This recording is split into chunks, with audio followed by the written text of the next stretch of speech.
All right, I'm here with two students from the undergraduate public history class, Religion and War.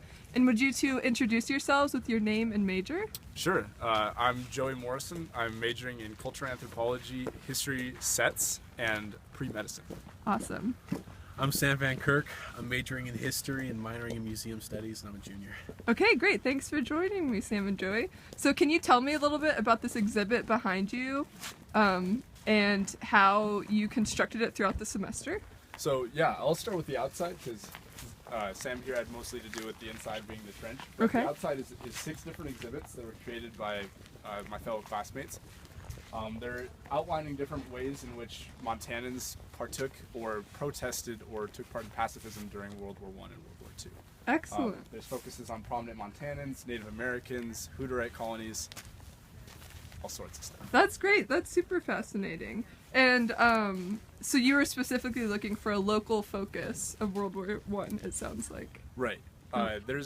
We tend to just think of the theaters when we think of World War I and World War II. We don't necessarily think of what was happening domestically, and we definitely don't often think about what was happening in Montana. Excellent. Being a small state and small population. And you said you're going to be open for another week, Correct. so people can come see the posters and read about all that great content. Right. Yeah. Awesome. Okay, and Sam, do you want to take us inside and show us? Yeah, first of all, you can notice that it's a very unique exhibit with the dumpster idea. Indeed. And how that came about, me and my partner, Ezekiel Snoozy, were joking around saying, because we wanted to build a trench, but we couldn't find a place to dig Right. because of pipes and gas mains and stuff like that. So we thought of, what can we do where we can dig inside something without going below ground? And then Zeke had the idea of, hey, why not a dumpster?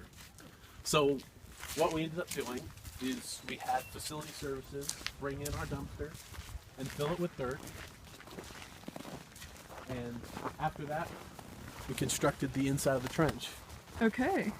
You want to come in and check it out? Yeah. And Please. so this is a replica of a World War I trench. As close of a replica as we could manage. Yeah. Obviously, we don't have the funds for sandbags, which are what a majority of trenches were built out of.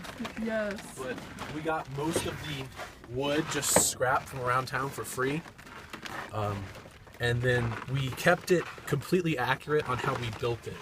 We only used tools that were available to soldiers in the World Wars. Okay, so what were some of those tools? Right here. This is not an exact replica, but this is what soldiers would carry, small and sturdy, that they could hook into their backpacks. Okay. And then this were like the usual tools they used to dig. Kind of like a soldier's do-it-all. That's great. And I see you have some images here too to kind of give people a visual perspective of some of the men that would be in these trenches. Yeah. And we should mention it's a very cold day. Yes. So they would have experienced the elements like this too. We kind of planned on that. We kind of planned on if they wanted to walk into a trench and see what it was really like. Yeah. This is exactly what it was like. It was cold. Obviously, we couldn't throw in things like, gigantic rats and, Right. shells exploding all around. But it was cold. It was miserable. It wasn't built for comfort. Yeah.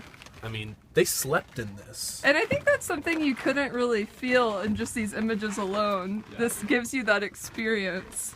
Like imagining sleeping here and spending Yeah. your day here. Yeah, that's awesome. I guess to piggyback off of that question, what do you hope people get out of this exhibit after they take a tour of it? I hope that they get a sense of how out in the elements it really was, despite the fact that they had dug-ins where they could sleep under cover, but it was still freezing cold, soaking wet, and you kind of miss that when you're studying history. You kind of don't always realize how bad it really was. Absolutely.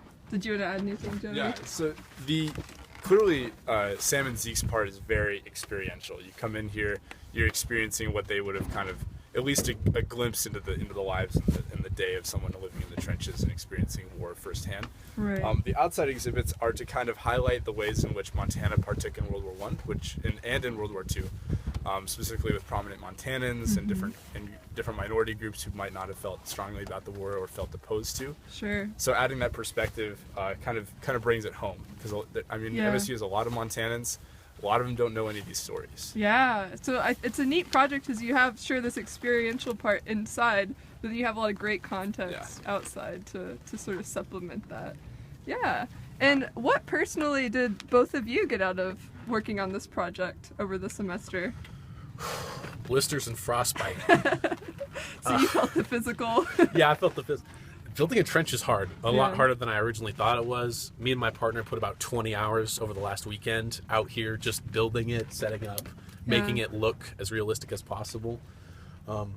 It was a process because there was so much extra paperwork we had to do to just get the dumpster approved to be here on campus in the middle of campus, and to actually do the work was difficult. Right. So that's what I got out of it. Okay. How hard it actually was to build. Yeah. And how about you, Joey? I got a definitely an enriched perspective on what public history means.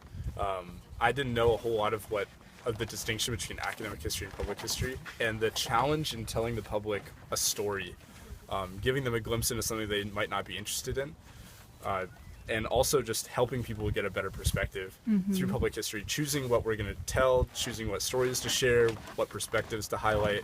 That was definitely a challenge that was very interesting and very fulfilling for me. Also going through special collections and reading letters from B.K. Wheeler and Jeanette Rankin, like these amazing Montanans that didn't necessarily know that much more about, other than they voted no on wars and things like that. Yeah. So kudos to Dr. Hendrix-Komoto for setting up that class. Yeah, definitely. Awesome. Is there anything else either of you would like to add? Did we cover it? Oh yeah. When can people come visit? I think the trench part is going to be open from 8 o'clock in the morning to 8 o'clock at night until December 14th. Okay. That's when we'll be locking it up and taking it down. The stuff outside will be out there for everyone to read. Obviously, since it gets dark at 4:30, it's going to be a little difficult. Sure. But it's going to be open every day, 8 to 8. Great. And we should probably mention that today is the anniversary of Pearl Harbor. 75th anniversary of So the day which will live in infamy. A timely time to come think about the world wars and how they relate to Montana. All right. Thank you both. No, thank you.